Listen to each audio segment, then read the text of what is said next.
Hello అండి. అందరూ బాగున్నారా? నేనైతే బాగున్నాను. అందరూ బాగుండాలని కోరుకుంటున్నాను. ఈ వీడియోలో అయితే తులసమ్మ కుండీని నేను ఎలా పెయింట్ చేశానో చూపించబోతున్నాను. వీడియో స్టార్టింగ్‌లో చూసిన కుండీ అయితే ఒక 5 ఇయర్స్ బ్యాక్ అలా తీసుకున్నదండి. ఇంకా చూడడానికి బాగా పాతయిపోయింది అని చెప్పి పెయింట్ అయితే వేస్తున్నాము. నాకైతే బయట పెయింట్ చేసిన కుండీలు తీసుకోవడం కన్నా ఇలాగా మనం పెయింట్ వేసుకున్న కుండీలే చాలా బాగుంటుంది. ఇక్కడ పెయింటింగ్ అయితే మా అమ్మగారు వేస్తున్నారు. వీడియో అయితే నేనే తీస్తున్నాను. ట్రైపోడ్ లేక ఈ కష్టాలు. ఇంకా వీడియో అనేది క్లారిటీగా లేకపోతే ఏమనుకోమాకండి. నా వీడియోస్లో వచ్చేసరికి ప్రాసెస్ మొత్తం మా అమ్మగారే చేస్తారు. అవి వంటలైనా ఏవైనా సరే.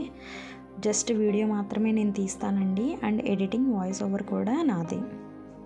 ఇంక ఇట్లా తులసంకి పెయింటింగ్ వేద్దామని పెయింట్ షాప్కి వెళ్ళి అయితే ఒక 4 కలర్స్ అయితే పెయింట్స్ అయితే తెచ్చాను. 2 బ్రషెస్ 4 కలర్స్కి అయితే నాకు 200 అయితే అయ్యాయండి. అదే బయట పెయింట్ చేసిన కుండీ కొనాలంటే అట్లీస్ట్ ఒక 500 అయినా ఖర్చు అవుతుంది కదా. అందుకని ఉన్న క్రియేటివిటీతో మేమే పెయింట్ అయితే చేసుకున్నాము. తులసి మొక్క పెట్టడానికి కదండి, కాబట్టి ఇక్కడ ఎల్లో కలర్ వేస్తే బాగుంటుందని చెప్పి ఎల్లో కలరే వేసాము. ఫస్ట్ అయితే ఒక కోటింగ్లా వేసేసి ఓవర్ నైట్ అయితే వదిలేసామండి. అలా 24 అవర్స్ అయిన తర్వాత ఇంకో కోటింగ్ వేసాము. పెయింట్ అయితే బాగా ఆరిపోయిందండి. ఇంకా డిజైన్స్ వేస్తే బాగుంటుంది. ఇంకా డిజైన్స్ అనేవి నేనే వేసానండి. ఏదో సింపుల్గా red colour and green colour use చేసి నాకు వచ్చిన డిజైన్స్ అయితే వేసేసాను.